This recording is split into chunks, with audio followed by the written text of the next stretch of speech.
Certains des passages qui fournissent l'arrière-plan de nos méditations se réfèrent très nettement et précisément à l'excellence et à l'extrême grandeur du Seigneur Jésus. Un passage de base d'une implication énorme est celui qui est venu de ses propres lèvres. Personne ne connaît le Fils, si ce n'est le Père. C'est une déclaration qui signifie, en d'autres termes, que seul le Père connaît le Fils.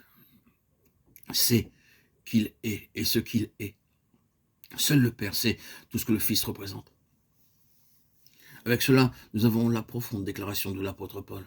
Mais lorsqu'il plut à Dieu de révéler en moi son Fils.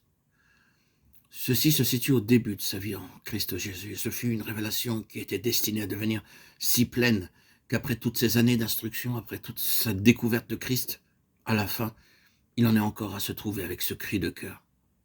Je regarde toute chose comme une perte à cause de l'excellence de la connaissance de Jésus-Christ mon Seigneur pour lequel j'ai renoncé à tout. Je le regarde comme de la boue afin de gagner Christ. Philippiens 3:8. Cela indique clairement que même à la fin, l'apôtre a reconnu qu'il y avait une connaissance de Christ qui lui était encore possible d'avoir, qui était au-delà de tout ce qui lui avait déjà été révélé, et qu'une telle connaissance était plus précieuse et plus importante que toutes les autres choses. Nous chantons souvent dans un de nos hymnes parler de son excellence grandeur.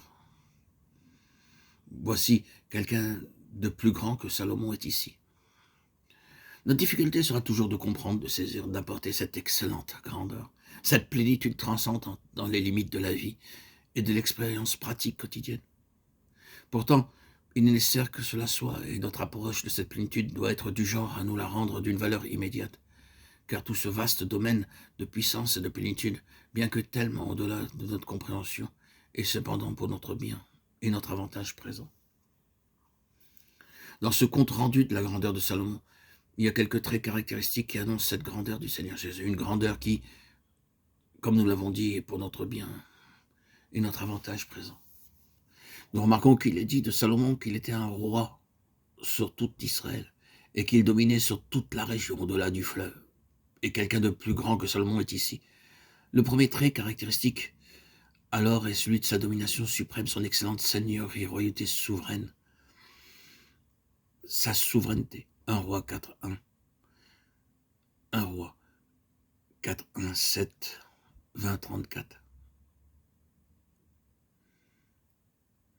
C'est d'une valeur pratique énorme de savoir.